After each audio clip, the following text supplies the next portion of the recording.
માતા કે જય જવાન જય કિસાન। બરડિયા ગામના સૌ ગ્રામજનો, આગેવાન શ્રીઓ, યુવા દોસ્તો, વડીલો, અમારા માતાઓ, બહેનો, દીકરીઓ, જુવાનિયાઓ, બધાયનો હું તમારા દીકરા તરીકે બે હાથ જોડીને ખૂબ ખૂબ આભાર વ્યક્ત કરું છું। બધાને હું સ્વાગત કરું છું। આ ગામમાં હવે તો વ્યવહાર થઈ ગયો છે, રાજકારણ તો બહુ જૂનું થઈ ગયું, વ્યવહાર છે ગામ મારે કે આ ચોકમાં આવીને લગભગ ત્રીજી વખત સભા કરી નાખી। એટલે આ ચોક, આ ગામ, આ વડીલો એ બધું પોતાપણા જેવું લાગે છે, ઘરનું હોય એવું લાગે છે, હવે કઈ બહુ અજાણ્યું છે નહીં। એટલે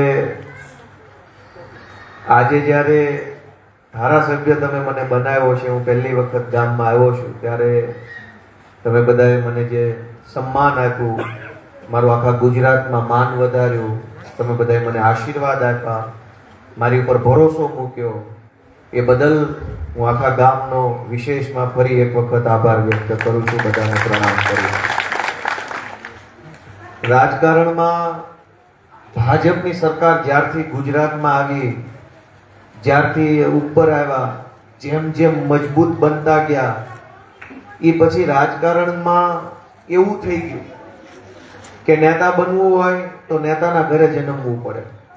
ખેડૂના ઘરે, ગામડામાં, નાના ગામમાં જન્મો તો તમારો મેળ નહીં પડે। નેતા બનવું હોય તો રૂપિયાવાળાના ઘરે જન્મવું પડે। નેતા બનવું હોય તો ગુંડાઓના ઘરે જન્મવું પડે। જે નેતાના ઘરે જન્મે, રૂપિયાવાળાના ઘરે જન્મે કે ગુંડાના ઘરે જન્મે, એ જ મોટો નેતા બને, બાકીના બધા એમ નામ ફર્યા કરે। આ પ્રથા ભાજપે ગુજરાતમાં અમલમાં મૂકી। અને તમે જુઓ, તાલુકા પંચાયતના સભ્યો, જિલ્લા પંચાયતના સભ્યો, સાંસદો, ધારાસભ્યો, નગરપાલિકાના સભ્યો ભાજપમાં જે છે, એમાંથી 2, 5, 25 જણા કદાચ સજ્જન માણસની કેટેગરીમાં આવતા હોય, તો બાકી બધા કેવા છે એ તમને વધારે ખબર છે। ગુંડાઓ, બદમાશો, લફંગાઓ, પૈસા બનાવવા વાળા લોકો, આ જ લોકોએ રાજનીતિ ઉપર કબજો કરી લીધો છે। આમ જનતાને જ્યારે જોવો ત્યારે અંદરથી એક લાચારી આવે આપણને કે ખરેખર આપણાથી શું થાય। બિયારણ ખરીદવા જાઓ, સરકારી બિયારણ લેવું હોય તોય લાચારી, મહેનત મજૂરી કરીને માંડવી પકવો વેચવા જાવ તોય લાચારી, આવકનો દાખલો કઢાવવા જાવ લાચારી, તલાટી પાસે સર્ટિફિકેટ લેવા જાવ લાચારી, જીબી વાળા પાસે લાઇટનું કનેક્શન લેવા જાવ ન્યાય લાચારી, ગરીબ માણસ 4 કિલો ચોખા લેવા જાય ન્યાય લાચારી, ગામના સરપંચનું કામ પડે તોય લાચારી, બ્લોક નખાતા હોય ન્યાય લાચારી, રોડ બનતો હોય ન્યાય લાચારી, સરકારી બસની લાચારી, કોલેજમાં એડમિશનની લાચારી, શાળામાં શિક્ષકની લાચારી, આંગણવાડીમાં બેનની લાચારી, અને આ બધી લાચારી ન હોય તમે ના પાડો નથી લાચારી।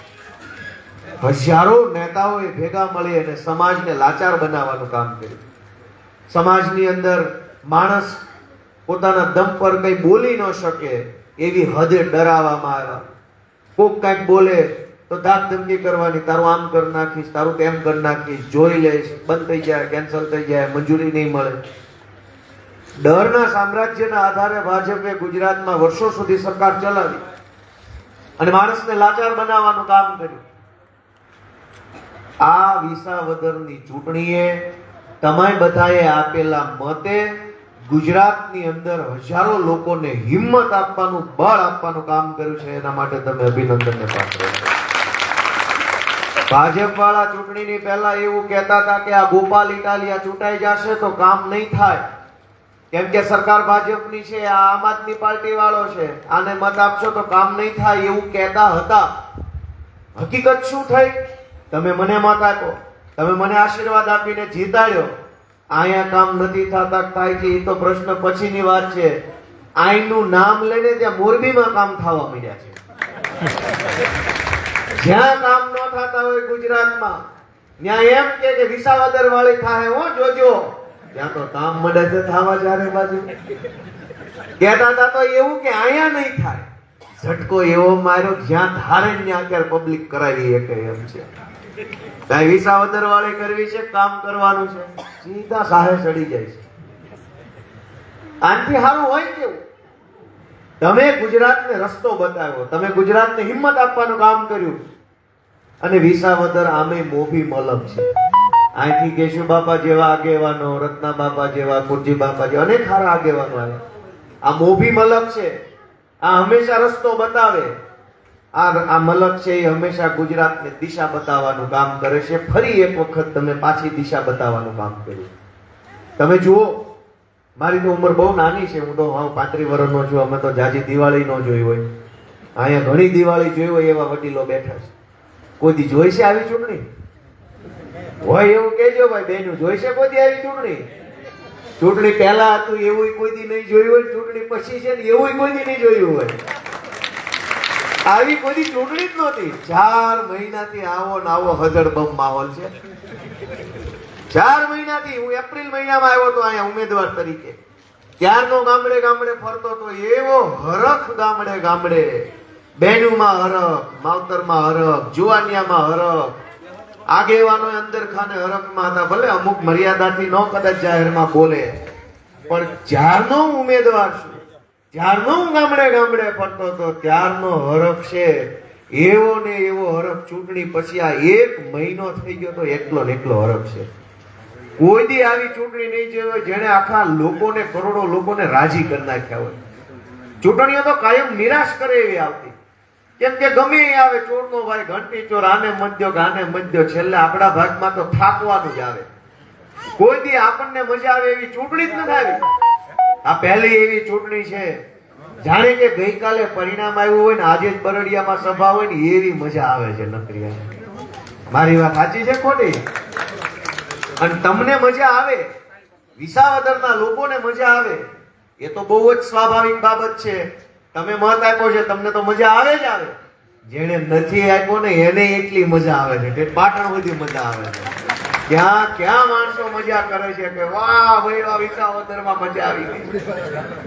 વિચાર કરો કે સામાન્ય સંજોગોમાં કોઈ ચૂંટણી પૂરી થાય એટલે 2 થી 5 દીમાં તો બધું પછી ખીડલું વળી જાય. મૂકો ભાઈ આવે ધંધે વળગો. આ પહેલી એવી ચૂંટણી છે જેણે આખા ગુજરાતના ચહેરા ઉપર ચમક લાવવાનું કામ કર્યું છે. લોકોની આંખો ઝીણી થઈ ગઈ છે, લોકોના હોઠ ખુલ્યા, એમ સ્માઈલ આવી છે મોઢા પર. 1 મહિનાથી હરખ હમાતો નથી. આ હરખ છે કઈ વાત? ગોપાલ ઇટાલિયા ચૂંટણી જીતીને ધારાસભ્ય બની ગયો, એ વાતનો હરખ કઈ આખા ગુજરાતને ન હોય. એ તો મારા એકલાના માટે હરખની વાત છે કે અમારી પેઢીઓમાં પહેલો હું બન્યો છું. આમ જનતાને શું હોય? આમ જનતા એવા કેટલાય ધારાસભ્યો બનાવ્યા, કેટલાય ઓવાળે ચડાવીને તમે આ બેઠા છો. તમારા માટે નવાઈ નથી, મારા માટે નવાઈ છે. પણ ગુજરાત છે એનું હરખાય છે.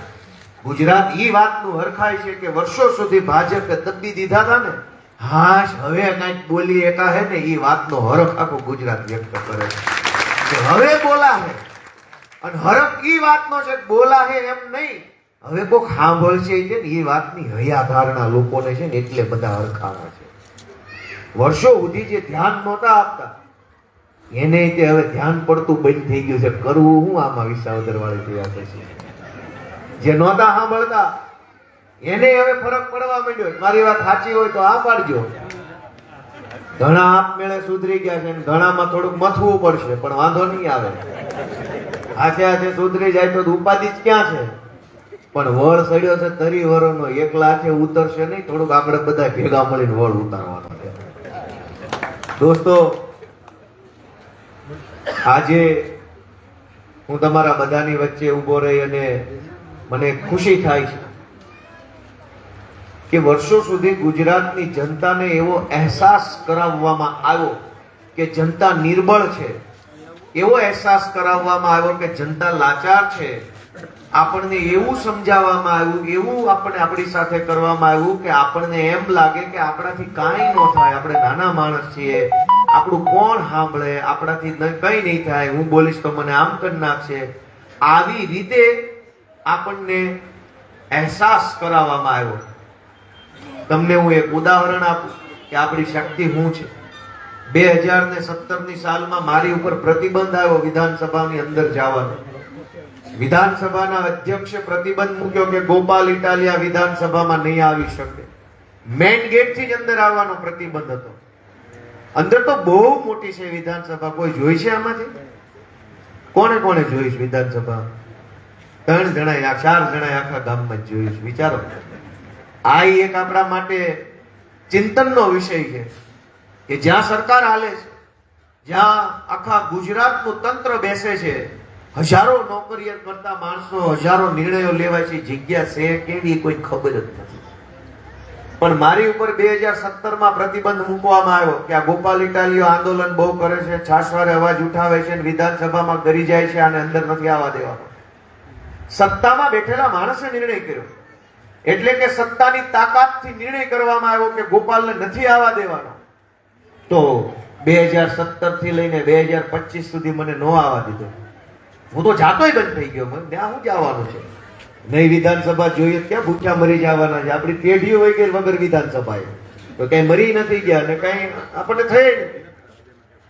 સત્તાની તાકાત એટલી જ છે કે એ અંદર આવતા રોકી શકે, પણ જનતાની તાકાત એવી છે કે એ વાસ્તે ગાસ્તે અંદર મોકલી શકે. એ તાકાત તમારી છે. જે અધ્યક્ષે મારા પર પ્રતિબંધ મૂક્યો કે ગોપાલ અંદર નહીં આવે, એ જ વિધાનસભાના અધ્યક્ષે 3 કિલોનો ગુલદસ્તો મને આપ્યો. તમારું સ્વાગત છે વિધાનસભામાં. અવડા દોથો વરાય એવું એક ગુલાબ, અવડો ગુલદસ્તો તમારું અહીંયા સ્વાગત છે એવું અધ્યક્ષે કીધું. ફોટો પડાયો, ચા પીવડાવી, હારે બેહાડ્યો, હરેશભાઈ બેઠા પડખે, નાસ્તો કરાયો. હું એમ કહેવા માંગુ છું કે મારી તાકાત નથી. એવો કઈ હું કોઈ બળવાન કે શક્તિશાળી માણસ નથી. હું બળવાન હોત તો 2017માં પ્રતિબંધ મૂક્યો, 2018માં કરી ગયો હોત અંદર જો મારામાં તાકાત હોત તો. તાકાત વ્યક્તિમાં નથી, તાકાત સત્તામાં નથી, તાકાત સરકારોમાં નથી, તાકાત નેતાઓમાં નથી. તાકાત આમ જનતાની અંદર છે. આપણે બધા બેઠા, આપણી અંદર શક્તિઓ રહેલી છે.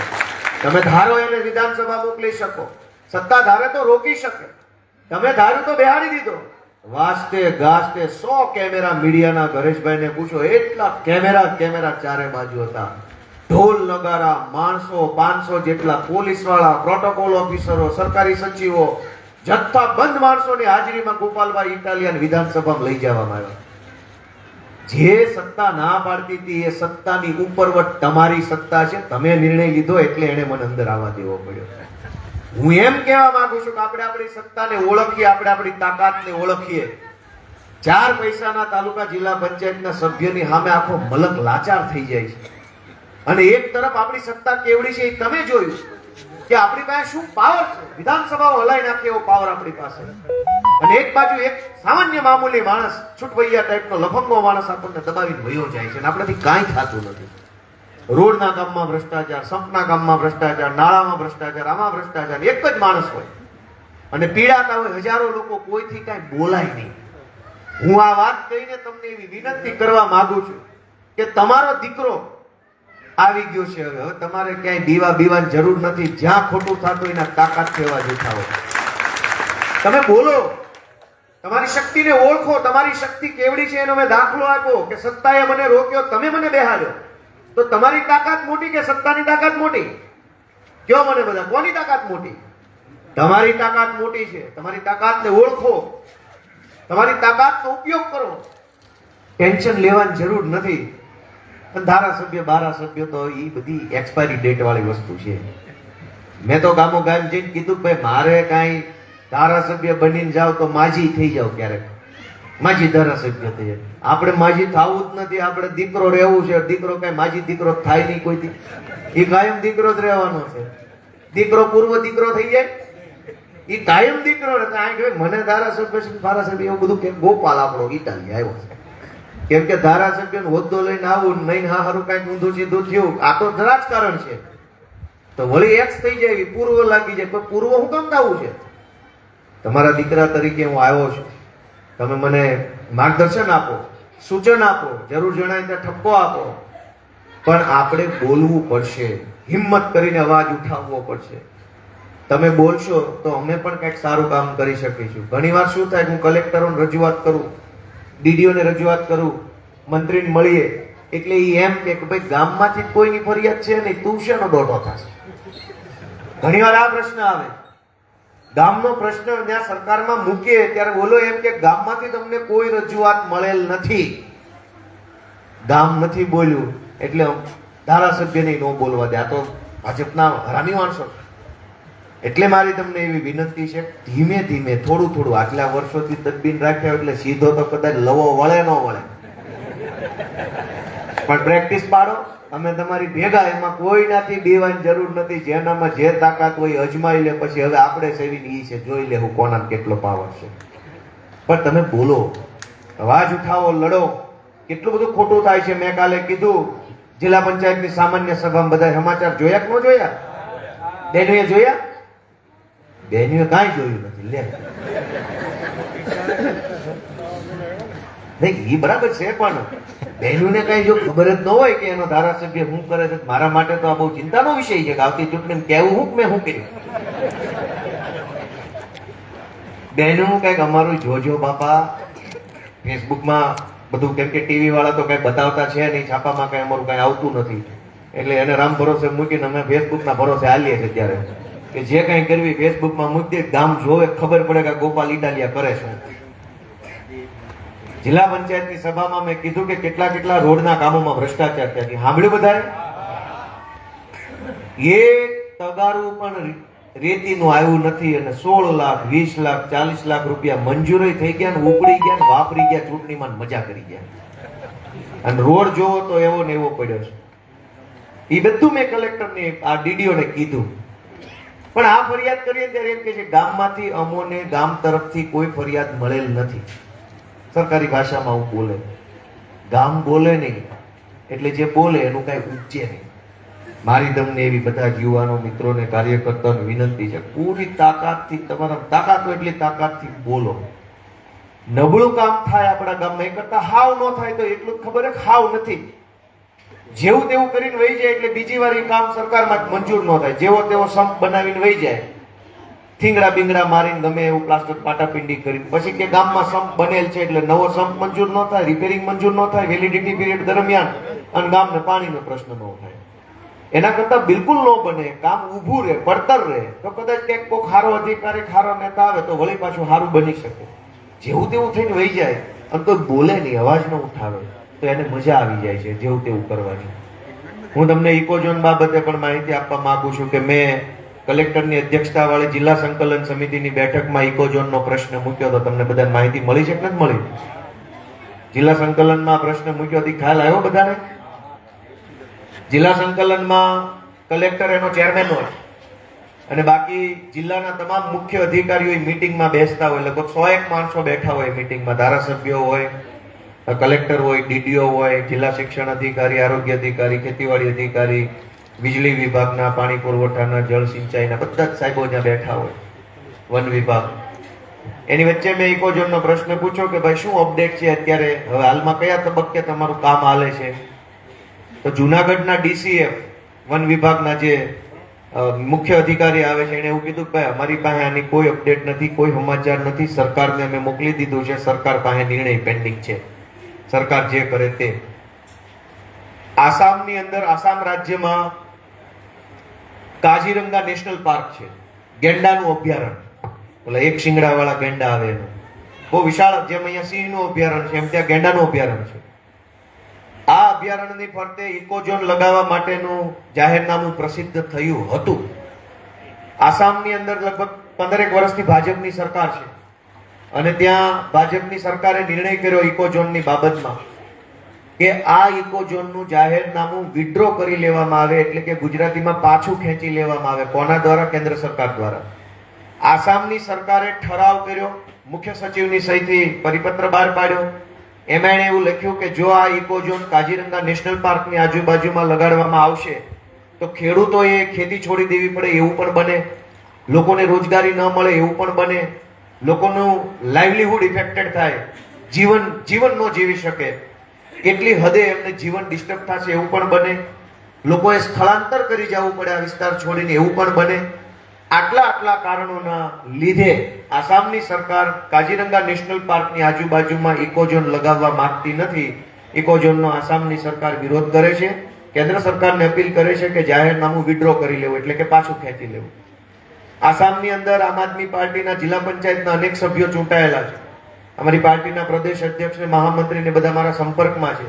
મને આ સમાચાર મળ્યા એટલે મેં અમારા સભ્યો પાસેથી એ બધા ડોક્યુમેન્ટ કઢાવ્યા. અંગ્રેજીમાં છે બધા ડોક્યુમેન્ટ. મારા મોબાઈલમાં અત્યારે પણ છે.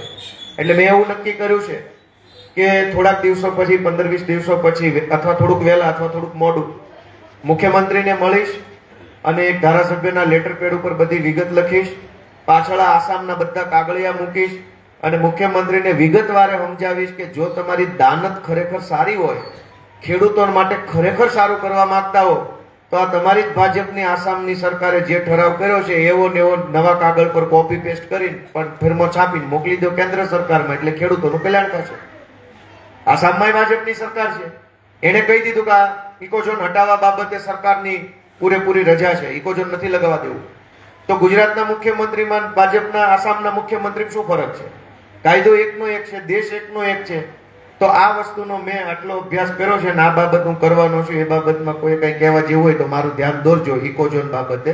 પણ ધારાસભ્ય તરીકે મેં અત્યારે અહીં સુધીનું કામ કરવાની તૈયારી કરી રાખી છે, આટલો અભ્યાસ કરી રાખ્યો છે ને આટલા કાગળિયા કઢાવી રાખ્યા. એટલે હવે તો ઇકોઝોન બાબતે આપણો પક્ષ, આપણે જે છે ખેડૂતોનો પક્ષ મજબૂત બન્યો.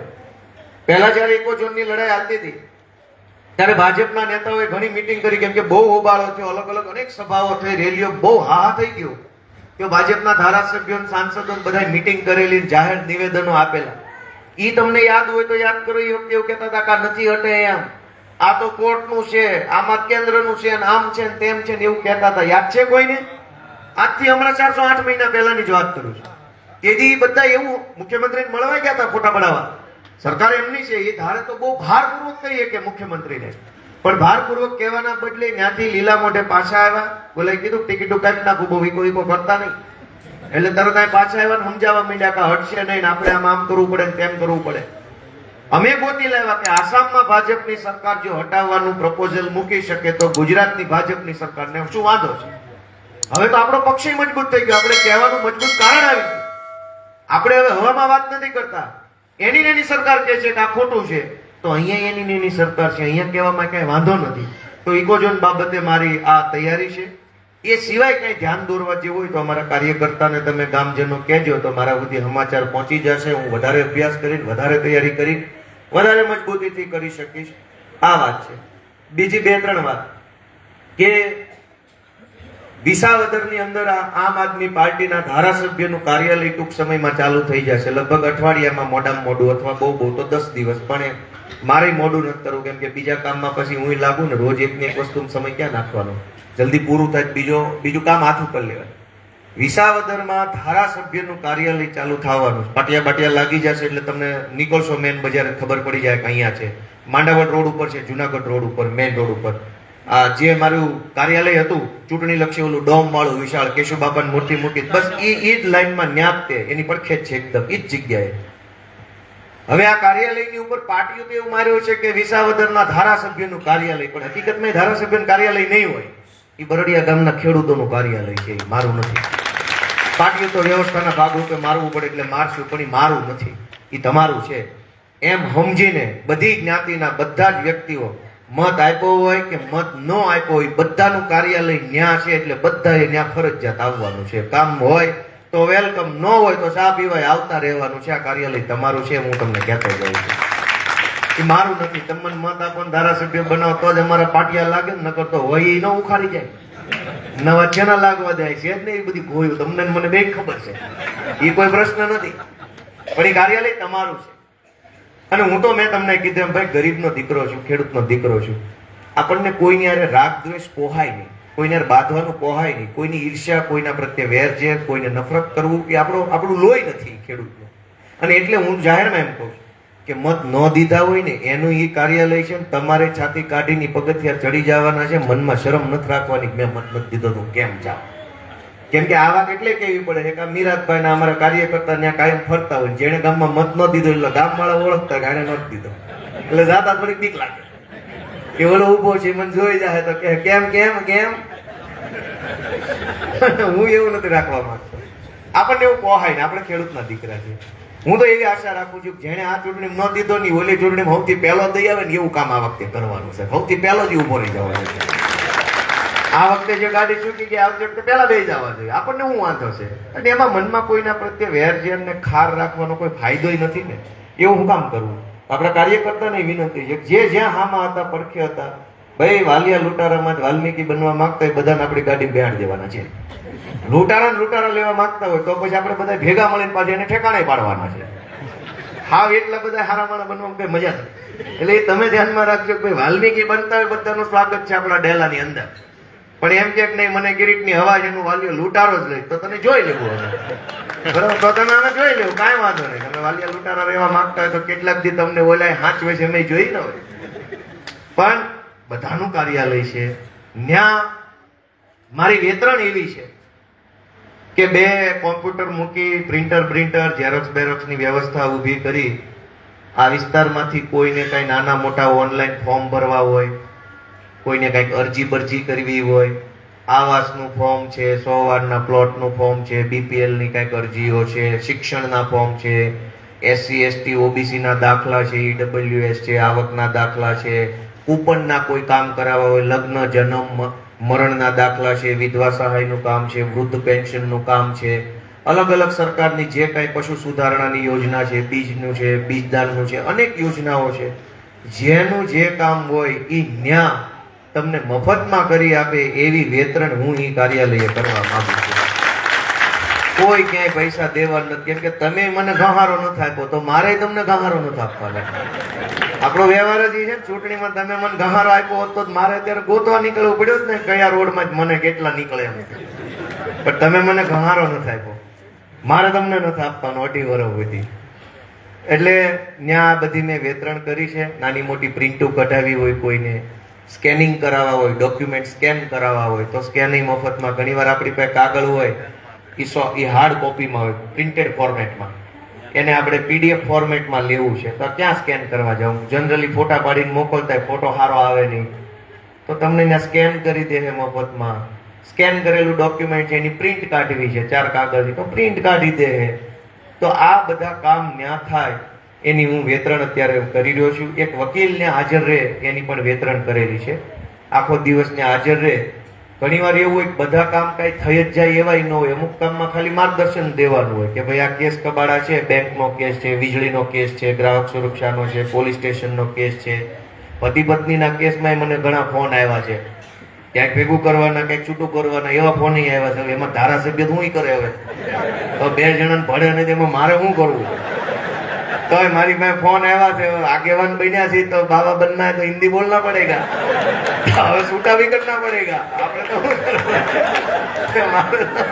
તો મારે તો એવું બધું આવે છે. હા, સબ દર્દો કી એક દવા રામબાણ ઇલાજ, એને આયા જ છે બધું એમ. જો કે આ તો હું કટાક્ષમાં કહું છું, સમાજની આગેવાની કરવી એટલે એમાં બધી તૈયારી હોવી જોઈએ. એમાં એને સમાજ કોની પાસે જાય? આગેવાન પાસે જ જાય ને. પ્રશ્ન ગમે એ હોય, જનતાને ક્યાં એ લેવા દેવા છે કે તમારે તમારું કામનું છે બીજાના કામનું છે. પણ ભલે એની મજા છે.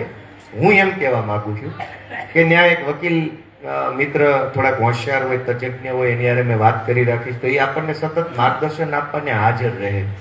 તો નાના મોટા કેસ કબાડા, નાની મોટી કોઈ સલાહ સૂચન લેવું હોય તો તમને ત્યાં માપે માપની સલાહ મળશે. એટલે એની વેતરણ કરેલી છે. બાકી અઠવાડિયાના અમુક દિવસ અથવા મહિનાના અમુક દિવસ વિસાવદર ઓફિસે, અમુક દિવસ ભેસાણ ઓફિસે અને અમુક દિવસ જુનાગઢ સિટીમાં એની પણ હું વેતરણ કરી રહ્યો છું. થોડાક દિવસ બધે બેહું તો જનસંપર્ક લોકો જે મને મળતા હોય મળીએ, વાત કરીએ, ખબર પડે. એ બધું આયોજન પણ ગોઠવાઈ રહ્યું છે. 8-10-12 દિવસમાં પાટે ચડી જશે. આ સિવાય તમને બધાને મારે એક વિનંતી એ કરવાની છે કે ભાઈ બહુ મોટું કામ આદર્યું છે. મારી ધગશ જરાય ઓછી નથી. ચૂંટણી જીત્યા પછી 1 મહિનામાં હું હજુ ઘરે નથી ગયો, હરખો ઘરે નથી ગયો. મારે હમણાં 2 સારા જીવનના 2 સારા પ્રસંગ આવ્યો. જો કે મને એનું કઈ દુઃખ નથી, મારે કઈ રોદણા બોદણા રોવાનું નથી. પણ તમારી ધ્યાન માટે કહું છું. એક તો મારી દીકરી 3.5 વર્ષની થઈ એટલે ઘરેથી એવું નક્કી થયું કે આને નર્સરીમાં બેહાડવી છે. જિંદગીમાં પહેલી વાર નિહાળે બેહાડવાની વાત આવી તો ઘરેથી એવું કીધું ભાઈ તું આવ તો તમે આપણે બધા હારે જ આવી, ફોટા પડાવી, દીકરીને રૂપાળી બનાવીને એકદમ કપડા બપડા પહેરાવીને લઈ જાવી, ચાંદલો બાંડલો કરીને નિહાળમાં બેહાડી. કેમ કે એકવાર નિહાળ ચાલુ થાય તો હવે 20-25 વર્ષ સુધી ભણ જ કરવાનું છે. પણ એ ઘટનામાં હું હાજર નહોતો. તે દિવસે હું અહીં વિસાવદરમાં હાજર. મેં કીધું ભાઈ તું મૂકી આવો દીકરીને, ભલે ભણતી, હું ગામના છોકરાની ભણતરની કંઈક વેતરણ થાય ને એવું કંઈક કામ કરું. એટલે હું મારી દીકરીને નિહાળે મૂકવા જવાના પ્રસંગમાં હાજર નહોતો. જીવનનો પહેલો ને છેલ્લો પ્રસંગ છે. કઈ રોજ રોજ તો પહેલા ધોરણમાં બેહાડતા નથી આપણે નર્સરી. હમણાં મારો જન્મદિવસ ગયો, જોકે આપણને એમાં બહુ એવો રસોઈ નથી. જન્મદિવસ તો મહાપુરુષોના ઉજવવાના, આપણી જેવાના તો હું જન્મદિવસ છે. આપણી જેવા કેટલા આવ્યા ને વહી આવી ગયા હમણાં લેણું કરીને. એટલે એ કઈ જન્મદિવસ આપણા હું જન્મદિવસ ઉજવવાના હોય. કોઈ ખારા માણસને ઉજવે તો બરાબર છે, એટલે એ કોઈ પ્રશ્ન નથી. પણ તે દિવસે હું વિસાવદરની સરકારી દવાખાના, હું નરેશભાઈ, જયસુખભાઈ બધા આ બપોર સુધી વિઝિટ કરી. આખું બધું દવાખાનામાં દવા ક્યાંથી આવે ને સાધનો કેટલા, ડોક્ટર કેટલા, કયા મશીન ચાલુ ને કયા બંધ છે હું છે ને બધું જ જોયું. તો મારો કહેવાનો ભાવાર્થ એ છે, તમને વિનંતી જે હું કરતો હતો એ એવી છે કે હું કામે લાગેલો છું. મારી જે સમજણ છે, જે અનુભવ છે, જે ધગશ છે એનાથી હું કરી રહ્યો છું કામ. એમાં મને કોઈ કહેશે કે નહીં કે હું મારી રીતે હળિયાપાટી કર્યા જ કરું છું. મિટિંગોમાં જાઉં, ટીવીમાં રજૂઆત કરું, સમાજમાં આવીને વાત કરું, ગામજનોની વચ્ચે જઈને વાત કરું, પાર્ટીની મિટિંગો કરું, ઘણું કામ છે. પણ ક્યાંક કોક કામ થાય, કોક કામ ન થાય, કોક કામ અડધું થાય, કોક કામ છે એ ધાર્યું હોય એમ ન થાય. એવું ઘણી વાર બને કે ન બને એવું. તમે બધા બે વસ્તુની કાયમ નોંધ રાખજો. એક કે ગમે કામ તમે મને કહેશો એમાં મારી દાનત ક્યારેય ખરાબ નહીં હોય. એ હું તમને વટથી કહીએ કોઈ એવી વાત છે, મારી દાનત ખરાબ નહીં હોય ક્યારે. ગમે એ જ્ઞાતિનો માણસ આવે, ગમે એ ગામનો માણસ આવે, મત ન દીધો હોય, મત દીધો હોય, હું ખરાબ દાનતથી કોઈ કામ કરવા નથી માંગતો. મારી દાનત ખરાબ નહીં હોય. કામ કદાચ નોય થાય, કદાચ અડધું થાય, કદાચ જોઈએ એવું ન થાય, એ બધું બન્યા કરશે. મારી દાનત ખરાબ નહીં હોય, એ વાતની હું ગેરંટી કરું છું. બીજું કે મારો પ્રયત્ન ઓછો નહીં હોય. આપણે કે દેશી ભાષામાં કાહટી, ઓછી કાહટી નહીં હોય. કાહટી પૂરેપૂરી કરશું. કાહટી કર્યા પછી કદાચ પરિણામ ધાર્યું આવ્યું, અણધાર્યું આવ્યું, ન આવ્યું, એવું બધું બને. પણ મારો પ્રયત્ન ઓછો નહીં હોય, મારી નિયત ખરાબ નહીં હોય. એ બે વાતની હું જાહેરમાં વટથી ખાતરી આપી શકું એમ છું તમને. એટલે એ વાતની તમે નોંધ રાખજો. ક્યારેક ઓછું થાય, ક્યારેક વધુ થાય, ક્યારેક ન થાય, એવું બન્યા કરશે. હજુ તો 100 પ્રસંગ આવશે. એ બધા પ્રસંગોની અંદર અમે અમારી ધગશથી કામ કરવાના છીએ. તમે મને દીકરા તરીકે માર્ગદર્શન સતત આપતા રહેજો, આશીર્વાદ આપતા રહેજો. જરૂર જણાય તો ઠપકો હોય તે બેફિકર આપજો, પણ ઓફિસે આવી એને ન દેતા. નકર તમને એવું મનમાં ન હોય ને મને મનમાં ન હોય ને ભાજપ વાળા વિડીયો બનાવીને આખા ગામને બતાવવાનું બોર્ડ પૂરું થઈ ગયું. એટલે બાકી મને કાંઈ વાંધો નથી. હું તો મારો એવો સ્વભાવ છે કે મને જે કે નહીં સાંભળેલો અત્યાર સુધીમાં તમારી પાસે બધી નહીં માહિતી આવતી હોય કે આ માણસ કેવો છે એમ આવે છે કે નથી આવતી. મને તો કોઈ ઠપકો આપે તો મને કોઈ દી કઈ મારું મોઢું ન બગડે. હું નાનું મોઢું ન કરું, ડોળા ન કાઢું, ગુસ્સો ના ભાઈ ના ગામે કીધું, સાંભળી લીધું, કામનું હોય તો રાખવાનું, નકર એ જાતું કરી દેવાનું છે. એટલે તમે બધા મને સલાહ, સૂચન, ઠપકો, માર્ગદર્શન બધું હકથી આપજો સમય સંજોગ પ્રમાણે. પણ તમારે મારું ઘડતર કરવાનું છે. અમારો સાહ ત્રાહો થતો હોય તો ધ્યાન દોરજો. ત્રાહો થાય છે પણ હાથીડું ન લઈ લે તમારી પાસે. હાથી નો બદલી ને હાથી આનો જ રાખવાનો તમારે. આ હું તમને કહેતો જ એટલે સાત ત્રાહો થાય તો ધ્યાન દોરવાનું, હાથીને જ બદલવાનું, હાથીડું લઈને જ લેવાનું. આ મારી વિનંતી બધાને કરતો જાઉં છું. નાનો માણસ છું એટલે તમારા બધાના આશીર્વાદથી, તમારા બધાના માર્ગદર્શનથી મારે ઘણું બધું શીખવું છે, ઘણું બધું કામ કરવાનું છે. ઘણા બધા વિષયોમાં લાગેલા છીએ. તમે બધાએ મને નાના માણસનું માન વધાર્યું છે એ બદલ હું ફરીવાર તમારા બધાનો આભારી છું. ખૂબ બધું કહેવાનું મન થાય છે પણ સમયની મર્યાદા છે અને ઘણી બધી વસ્તુ બોલીને નહીં કરીને કરવાની, દેખાડવાની છે. એમાં બે વાત બહુ સારી એ થઈ છે કે કેશુબાપા પટેલ કે જેમણે ગુજરાતના ગામડાને ગોકુળિયું ગામ બનાવવા માટેનું પોતાનું જીવન આપ્યું. એક હાવ સામાન્ય પરિવારમાંથી, હાવ ખેડૂત પરિવારમાંથી નીકળેલા એક માણસ મુખ્યમંત્રી બની ગયા. એવડો મોટો સંઘર્ષ જેણે કર્યો. આસાન કામ નથી. મુખ્યમંત્રી શું, ધારાસભ્ય બનવું એ આસાન નથી. તાલુકા પંચાયતની ટિકિટ લેવામાં 35 વર્ષની જિંદગી કહી નાખે. લોકો 50 60 વર્ષના થાય તેથી તાલુકાની ટિકિટ મળે, એમને નથી મળતી. અને ટિકિટ મળ્યા પછી મત મળશે કે નહીં મળે એની તો પછી ગેરંટી હોતી જ નથી કોઈ દિવસ. 35 50 વર્ષની જિંદગી ઘસ્યા પછી તાલુકા જિલ્લાની ટિકિટો માંડ મળે છે. એવા સમયમાં રાજનીતિની અંદર નગરપાલિકાના કોર્પોરેટરથી ચાલુ કરીને કેશુબાપા મુખ્યમંત્રી બન્યા. ગુજરાતમાંથી ગુંડા નાબૂદ કર્યા, ગામડે ગામડે પાણી પહોંચાડ્યું, જમીનનો કાયદો બદલ્યો, 8 કિલોમીટરની ત્રિજ્યા જે હતી એને રદ કરી અને જ્યાં પણ ખેડૂત ધારે ત્યાં કામ કરી શકે એવો કાયદો લાવ્યા. ટ્રેક્ટરનું ગાડું કર્યું, વરસાદનું પાણી રોક્યું, અનેક ડેમ બનાવ્યા. આટલું કામ જેણે ઈ જમાનામાં જ્યારે સરકારોમાં પાસે પૈસા નહોતા, આટલી ટેકનોલોજી નહોતી, આટલું વિજ્ઞાન નહોતું, આટલું માણસ જાગૃત નહોતું, આટલું ભણતર નહોતું, ઈ જમાનામાં જેણે આટલું કામ કરી બતાવ્યું, એ માણસને ગુજરાતના ઇતિહાસમાંથી ભૂસી નાખવાનું કામ ભાજપે કર્યું. ક્યાંય એનું નામ ન આવવા દીધું. કોઈ માર્કેટિંગ યાર્ડનું નામ ન આવ્યું, કોઈ સ્કૂલનું નહીં, કોઈ દવાખાનાનું નહીં, એરપોર્ટનું નહીં, રેલવે સ્ટેશનનું, બસ ભાજપના લફંગાના નામના રોડ બનાવી નાખ્યા. એક ટર્મ તાલુકા પંચાયતના સભ્ય રહી ગયા હોય, બે ગામ વચ્ચે બાંધણું થયું હોય, એમાં એક ભાજપ વાળો જીતી જાય ગામના ડખામાં, એના નામના તાલુકા પંચાયતના રોડ મેં જોયા. રસિકભાઈ માર્ગ, શું રસિકભાઈ એવું મોટું ચંદ્ર ઉપરથી યાના હેઠે ઉતાર્યું છે કે એના નામના રોડ બનાવ્યા? પણ કેશુબાપા જેવા કદાવર માણસનું આખા ગુજરાતમાંથી નામ ભૂસી નાખવાનું કામ ભાજપે કર્યું. પણ તમે મને મત આપ્યો, તમે મને જીતાડો, ગુજરાતની વિધાનસભામાં જઈને કેશુભાઈ પટેલ જિંદાબાદ બોલો, એનો પડઘો દિલ્હી ઉઠી ગયો. તાળીઓથી વધાવો ભાઈ. એ તમારા કારણે, તમારી તાકાતથી શક્ય બન્યું. મેં વિધાનસભામાં કેટલા વર્ષ પછી એ નારો આવ્યો, કેશુભાઈનું નામ વિધાનસભામાં કેટલા વર્ષ પછી આવ્યું, અને એનો પડઘો એવો પડ્યો કે હમણાં કેશુબાપાની જન્મ જયંતિ ગઈ તો બધા ભાજપ વાળાએ નમન છે, શ્રદ્ધાંજલિ યાદ કરું. કાં તમને 20 વર્ષે સાંભળ્યું જન્મદિવસ છે? એ તો વિસાવદર વાળી થઈ, એમાં તમને કેશુબાપા સાંભળ્યા છે. તમે કઈ હારા માણા નથી, તારી હરાય તમને સાંભળ્યું નથી. એ તો ડોઝ આપ્યો છે. ઓલી નાળમાં પાતા ને મોઢામાં દાંતમાં અંગૂઠો નાખીને નાળ નાખી દેતા આખી. ખબર છે નાળ ક્યાં શું કહે છે? એમ નાળ નાખી છે, ભાજપ વાળાના મોઢિયો ખોલી. તેથી એટલા સીધા હાલે. કેશુભાઈ પટેલ કે બહુ સારા નેતા હતા, ખેડૂતોનું આમ ને તેમ. હવે સાંભળ્યું બધું. 20 વર્ષથી તમે હાસ્યમ ધકેલી દીધા. તો હું તમારા બધાનો એ બદલ પણ આભાર માનું છું કે એક સારા માણસની, એક સાચા માણસની કદર કરવાની તક તમે મને આપી છે. કેશુબાપાને યાદ કરવાની તક તમે મને આપી. આજે ધારાસભ્ય બહેનોનું હું બોલું એટલે નોંધ લેવાય. એમનામાં અમે કહેતા હતા કેશુભાઈ કેશુભાઈ, પણ કોઈ સાંભળતું નહોતું. તો તમે એક સારા માણસને ગુજરાત યાદ કરે, ખેડૂતો યાદ કરે, ગામડાની પ્રજા યાદ રાખે, એક સારા સજ્જન માણસના યોગદાનને આપણે ભૂલી ન જઈએ, એવું કામ તમે મને કરવાની તક આપી. એ બદલ પણ હું તમારા બધાનો, બરડિયા ગામનો અને વિસાવદરની વિધાનસભાનો સૌનો આભાર વ્યક્ત કરું. ભવિષ્યમાં તમારા સાથ સહકારથી, તમારા આશીર્વાદથી, અમારી બહેનોના આશીર્વાદથી ખૂબ સારા કામ કરવા છે. બહેનો બાબતે મારે એક જ વાત કહેવી છે કે વિસાવદર વિધાનસભાની ચૂંટણીની પહેલા જ્યારે હું ગામડે ગામડે જતો હતો તો બહેનોમાં બહુ હરખ હતો, ભયંકર હરખ. અને ચૂંટણી પછી તો એ હરખ વધ્યો છે, 4 ગણો હરખ થઈ ગયો છે. હું જ્યાં જાઉં તો બહેનો મને જોવે, મળે, રામ રામ કરે. એકાબીજા બહેનોને ખબર પડે તો ડેલે આવી જાય કે આપણા ગામમાં ગોપાલભાઈ આવ્યા છે. તો બહેનોને હરખ એ વાતનો છે કે મારી માએ મને, મારા બાપા છે નહીં, તો મારી માએ ગામનું ખેતર ભાગવા રાખીને મોટો કર્યો કે આ છોકરો ભણી કંઈક બને તો ઠીક છે, સારો માણા એમ. પણ મારી માની જિંદગી સુલા પાસે વહી ગઈ, સાહમાં વહી ગઈ. આ તો એનો છોકરો ધારાસભ્ય, નેતા ભેતા બન્યો એટલે હવે આખી દુનિયા રખડશે. પણ માની જિંદગી ક્યાં ગઈ? અડધી સુલામાં ને અડધી સાહમાં વહી ગઈ. તેથી છોકરા હારા બુસ્કોટ પહેરીને ફરે છે. હજારો બહેનોનું જીવન છે ને સુલા પાસે સાહમાં પૂરું થઈ જાય. ખબર નથી પડતી કયો નેતા છે ને કઈ પાર્ટીનો છે ને શું કરે છે, રામ જાણે.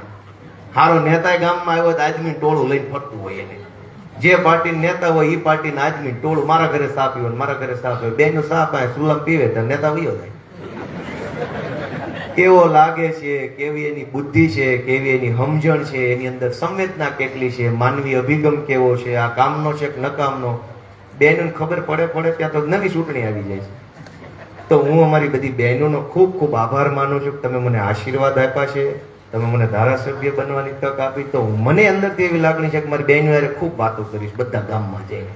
કેમ કે બહેનોએ કોઈ દી નેતા પડખેથી નથી જોયો, કાયમ ટીવીમાં ફોટામાં જ જોયા હોય મોટા મોટા નેતા. અને ગામમાં કદાચ ભૂલથી આવ્યો હોય તો બહેનો પાછળનું આખું મૂક્યું હોય, એટલે ગામમાં આવે તો જોવાનું આંખેથી જ કે ભાઈ અમે આંખે જ જોયા હતા, કઈક ભાષણ કરતા પણ હવે કે રામદાન. મારી વાત સાચી છે ખોટી છે? બહેનોની હું તો મારી માને ધ્યાનમાં રાખીને વિચારું છું કે જો મારી માનું જીવન આવું હોય તો બધી બહેનોનું લગભગ આવું હોવું જોઈએ. એને ખબર જ નથી ક્યાં લશ્કર લડે છે, કયો નેતા શું કરે છે, આપણા માટે સારું હું ખરાબ હું કોઈ પૂછતું જ નથી. હું તો બધા ગામની મીટિંગ પૂરી થાય એટલે પછી સીધો બેન ટોળામાં થઈને બે હું વાતો કરું, હું કહેવા માંગુ છું, કેમ હાલે છે કેમ નથી. તો કાંઈક સારી વાત બહેનો પાસેથી જાણવા મળે. એટલે તમે એમને કંઈક કહેતા રહેજો, ઓફિસે આવતા જતા રહેજો, મારા ફેસબુકમાં કોમેન્ટો કરતા ન્યાય કહેતા રહેજો, ધ્યાને મૂકતા રહેજો તમારા છોકરા તરીકે. આ હું નાનો છોકરો બનીને આવ્યો છું તમારા બધાના આશીર્વાદથી મને જે તક મળી છે એ બદલ હું ઈશ્વરનો અને તમારા બધાનો આભારી છું. આપ સૌએ એટલો લાંબા સમય સુધી મારી વાત સાંભળી, તમે બધાએ મારી વાત સાંભળી, મારું એટલું ગામમાં સ્વાગત સત્કાર કર્યો, હાર પહેરાવ્યો, હળ આપ્યું, બધા યુવા કાર્યકર્તાઓએ ખૂબ મહેનત કરી ચૂંટણીમાં, કેમ કે માથાભારે માણસોએ ડાક, તમારું ગામ તો એટલું બધું 2-3 વખત ફેમસ થઈ ગયું. આ આખી ચૂંટણીમાં બળિયાનો એક ઓલો મીડિયા વાળો વિડીયો, એક આ ઓલા બધા ટપોરી ગેંગે તમને બધું, એ તો કઈ બોલવા જેવું નથી, પણ એ 2-3 વખત ગામ ફેમસ થઈ ગયું. એટલે બધાનો હું આભાર માનું છું. આપણને સૌને ભગવાન ખૂબ બળ આપે એવી પ્રાર્થના સાથે જય કિસાન, જય શ્રી કૃષ્ણ બધાને.